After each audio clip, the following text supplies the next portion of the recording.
What's up, everybody? How you doing today? It's Keefe, Tuesday night Keefe, going live a little later than I planned, but still making the things happen. I am here. It's Keefe of GhostCultMag.com, and welcome to the show. We are going to talk about Despised Icon and the JUNO Awards and anything else you want to. Ophelia79NY2 is here. What's up? What's up? Thanks for being here on a Tuesday. I am just trying to bring you guys the info. You can make a case that maybe award shows in general, drop something. Maybe you can make a case that award shows are antithetical rock and metal and punk rock and everything anyway, but we're going to talk about them. I'm going to pop open my Liquid Death. Got some complaints that I wasn't being heard on the microphone quite too well. ASMR effervescence there. Hopefully it's all good. Separate lime. Only had a few of those left. Anyway, so the JUNO Awards were this weekend. It's basically the Canadian Grammys, and I'm going to break down a little bit about the awards and their history of supporting and covering rock and metal. Hey, thanks, Melissa. Yeah, Omar was saying I'm a little too low on the mic, and I need to get my shit louder. So, we're going to talk about it. I prepared a little slideshow to go along with this, because let's do that. Oh, my light went out. It's what a day. What a day. What a day. Hold on 1 second. Get the key light up. Yeah, that's a little better. A little more light on my face. And I don't know why this shit stopped. Why this shit the bed all of a sudden. But all right. Anyway, the JUNOs happened this past weekend. It's the Canadian Grammys. They spend a week celebrating Canadian music. And I did a live stream. I'll talk about it a few months ago after the Grammy Awards. Like, maybe the Grammys, the problem is the Grammys, and it's not metal and rock. And, my punk rock life is here, and John Candy is here, and Vic is here. I appreciate all of y'all. So, maybe the problem is actually the award show is the problem, not anything else. So, yeah, we're going to do the damn thing. And, we'll see if it all works out. Boom. Boom. You looking for this? So, just a little minutiae here. I'll drop the tip menu here. If you're feeling tipsy, Ghost Cult does make money from advertising. We are going to be pushing to do a little bit better in the advertising and monetizing platform areas this year. But if you're feeling tipsy, especially if you're new here, these shows will always be free. They'll be available to everybody, but I am working on trying to create new and additional content for people. I'm also trying out the little window where the comments pop up on screen, but I don't think I like it. So we'll just do it that away, or I do them one at a time as I like. So yeah, if you're feeling tipsy, you can tip us on the tip menu, or you can always tip us on at Ghost Cult Mag on YouTube with a super like or a super thanks. We will be launching membership soon as well. And here's the links.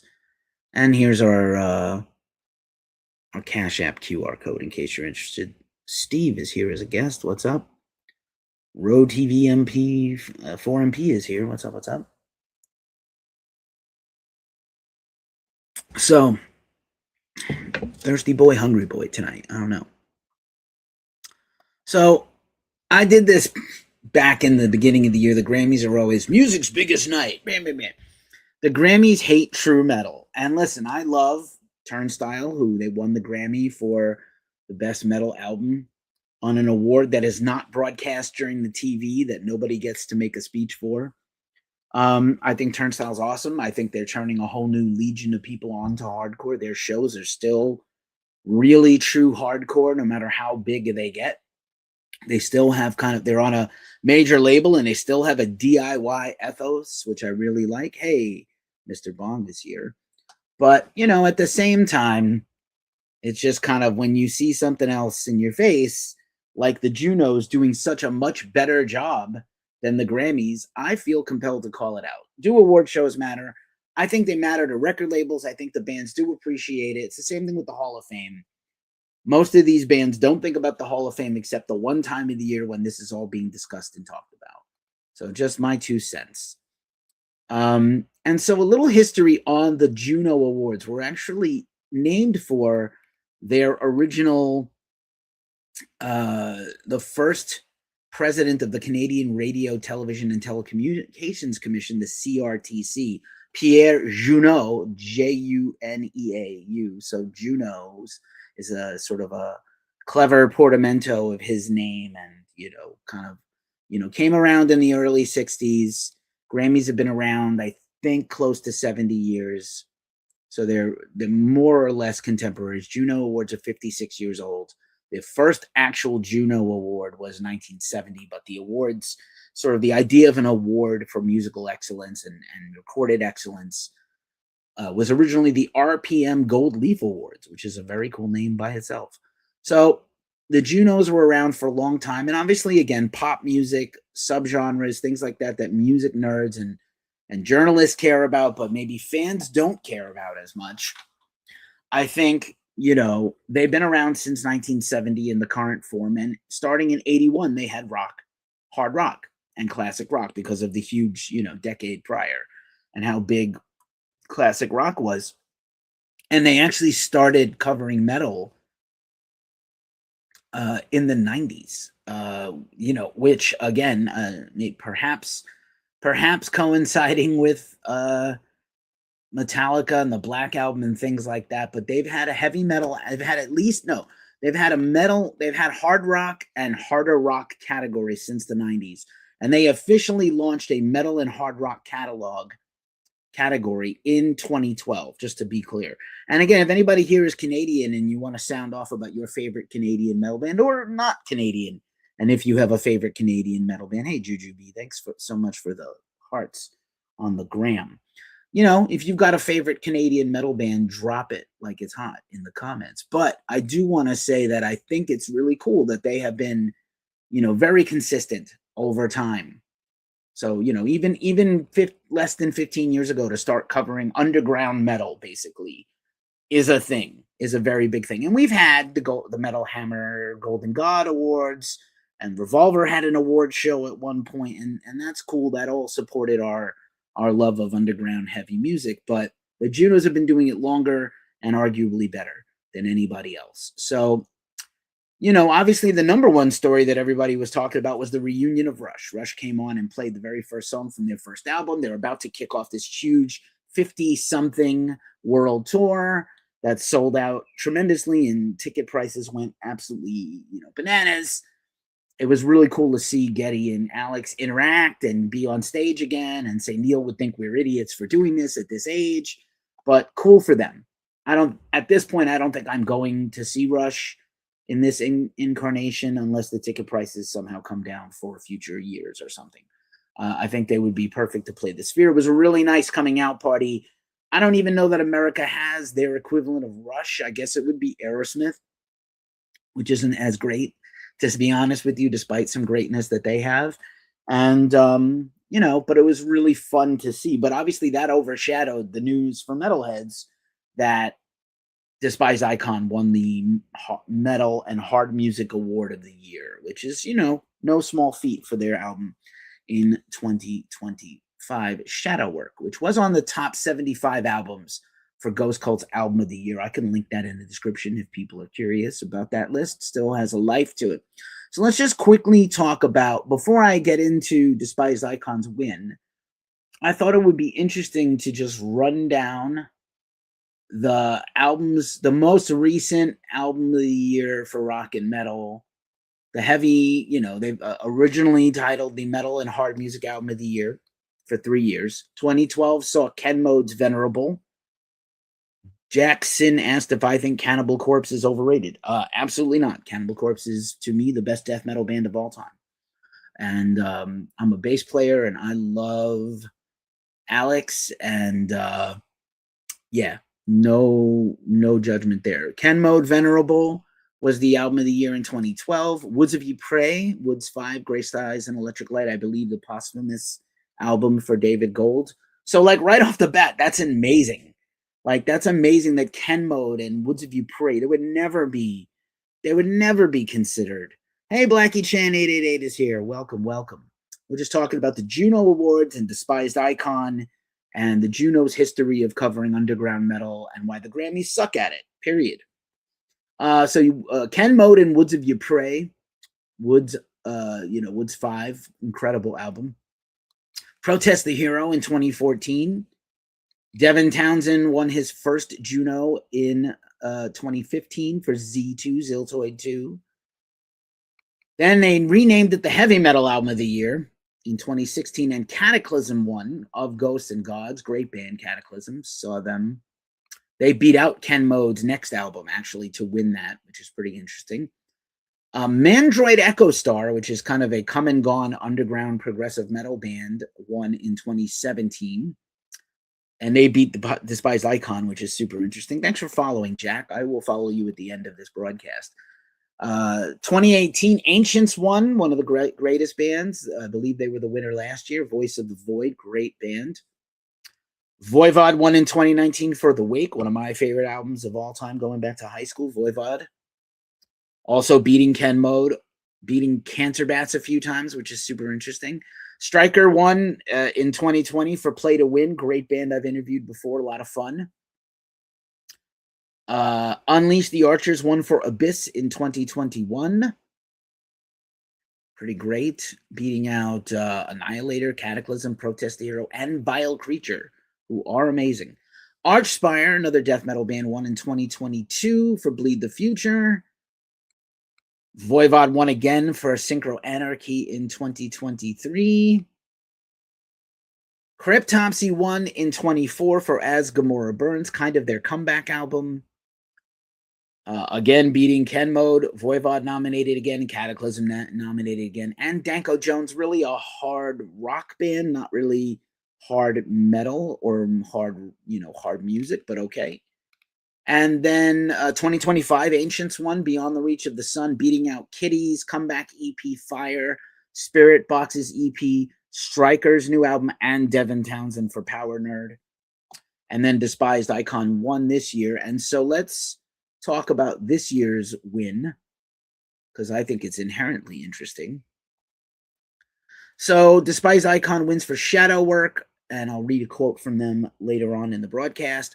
Beating out counterparts, the hugely popular hardcore, metallic hardcore band Heaven Let Them Die. Cryptopsy, another great album, and Insatiable Violence. They're on tour supporting that album now. Silverstein, hard music, I guess, works, but they're really metalcore with brutal vocals. But I'm a big Silverstein fan. You can watch an interview with Shane Told and myself here on the channel on YouTube.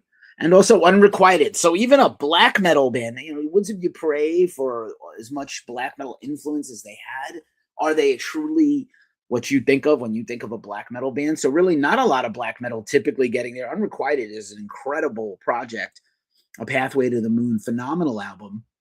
And so, I think that it's super interesting that they, the very crowded field, and interestingly enough, that Spirit Box was not nominated for Tsunami Sea. We'll talk about Spirit Box a little bit more in a minute.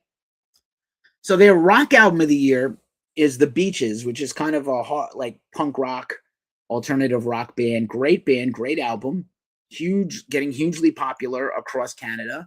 And I believe they're playing Warped Tour coming up soon. And The Beaches beat out Bryan Adams, who we saw at the Rock Hall last fall, doing a tremendous job emceeing and singing, the Roll with the Punches. I don't think I'm familiar with that recent Bryan Adams album. The Blue Stones, Metro, which is a big hard rock blues-inspired hard rock band.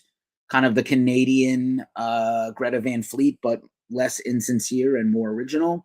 The Damn Truth self-titled album. Grandson, one of the most underrated punk rock albums of last year. So this is Rock Album of the Year. Grandson was nominated for Inertia, and 3 Days Grace Alienation with their comeback of the two singers. 3 Days Grace X2 as they're being billed on tours. So really fun. Also good for The Beaches to win. We reviewed that album and a few of these albums, and pretty well. Spirit Box did end up getting nominated. This is super interesting. Like, you think about all the ancillary Grammy awards would never go. All the little minutiae awards, none are too small or too big, but they would never get, like, a rock or metal band almost is never nominated for some of the smaller categories. So actually, album artwork of the year went to Spirit Box's album Tsunami Sea and their two creators, Kevin Moore and Kyle Joinson. So I think that was kind of a bone mow to Spirit Box to not get nominated for metal, which is weird because they're bigger in America than they are in Canada, but okay. And then again, this Rush News kind of upstaged Despised Icon in a way, which, of course it did. It broke the internet. We got a bunch of views on our socials and our website. Thanks to Omar for getting that done on the weekend when I was off. Blackie Chan writes, as a UK citizen, I don't closely pay attention to the Juno Awards, but I am loving listening to the awards. Hell yeah. Yeah, I mean, like, they have nominated and they have paid care to metal bands and hard rock at least a little. And they have an alternative rock category that was mostly like Canadian artists that I'm not familiar with, nobody internationally known that I can think of. But yeah, let's talk a little bit about Despised Icon. Oh, also, they gave an award to Joni Mitchell for a Lifetime Achievement Award. Love to see it. We're losing a lot of our older legends in the last few weeks, even in hard rock and metal, but nice to see Joni Mitchell get honored, come up and make a speech. They did a tribute to her with some very popular artists. That was really cool. And she sang as well. I thought that was nice. There's also, in addition to obviously rap and pop and, country and different kinds of country, there's a Francophile award for French-speaking Canadian music, which is cool, and also an Indigenous award for Indigenous artists. So, hey, Grammys, pay attention to what your Northern fellows are doing, your brethren, and see what they're doing, because that's leading the way in those categories, like in those kind of ideas. I think that's very open-minded and cool. But let's talk a little bit about Despised Icon's win for a second, because Shadowwork's a hell of a record. Like I said, did end up in the Ghost Cult Top 75 Albums of the Year, and I will drop it in the description. And so here's a quote from the band. Fresh off the critical acclaim of Shadowwork, Despised Icon maintained their unstoppable momentum this past weekend, securing a Juno Award for Metal and Hard Music Album of the Year, further solidifying their status as pioneers of the Canadian scene. And they really were seen as sort of one of the first deathcore bands. This is going back to the 90s. They had a big run for maybe 15 years, broke up for a while, and then reunited a few years ago. And this was their comeback album. So Despised Icon comments, shout out to our brothers in Cryptopsy, to Chris Donaldson for nailing the mix on our record. Big thank you to our boy Tommy, it's Tommy Jones of Nuclear Blast. Everyone at Nuclear Blast Records for supporting us. A quick shout out to the JUNOs for recognizing that Canadian death metal, Canadian hardcore is part of Canadian culture. And most importantly, much love to our amazing girlfriends, our families, our friends, our fans, our team, our crew. This is for Montreal. Merci. And Despised Icon will also play the Vans Warped Tour this summer in Montreal, as well as an appearance at the Envol et Macadam Festival in Quebec City. Additional tour dates coming soon. So again, I think, and there's nice photos of them, posing with the award, which is super cool. And, Shadowwork is out streaming now, and you can still buy the vinyl and things from Nuclear Blast Records, and produced by the band's members, as well as Christian Donaldson of Cryptopsy for mixing and mastering. People know Christian's long history as an uber producer, if you will, in rock and metal. Have mostly read Louder Sounds for Juno Awards. I absolutely love Joni Mitchell, so I'm loving her shoutouts. Yeah, thank you. Louder Sound, huge website. They're the Loudwire of Europe, and we're a small, we're really building a coalition of metal besties around the world, of DIY journalism with integrity. I had a pretty tremendous interview today with Neurosis that's coming soon on their comeback record. It was a great honor for me to get selected among the many people trying to get an interview with the band right now. And, we're just trying to build something special. Blackie Chan, you've been here for a long time, off and on. You're a real one, and we greatly appreciate you. And I appreciate everybody else. A little programming note before I get out the door in a very manageable 21 minutes. I'll be back tomorrow night with another live stream and album review. I will be back Thursday afternoon, evening with my weekly show, a full rundown of all the week's news, tours announced, metal festivals to talk about, interviews and things we've done, drama, all the things. But I just wanted to show some love to the JUNOs and show some love to Despised Icon because people are not really talking about this as much as they should. I'm Keefe at ghostcultmag.com. If you're new here, please like and subscribe and follow us on all the things. It does help. And again, be good. I'll see you tomorrow. Check out ghostcultmag.com for more news, reviews, and stories soon. Blackie Chan, thank you. Melissa, my love, thank you. Everybody else, peace. Thanks for everything.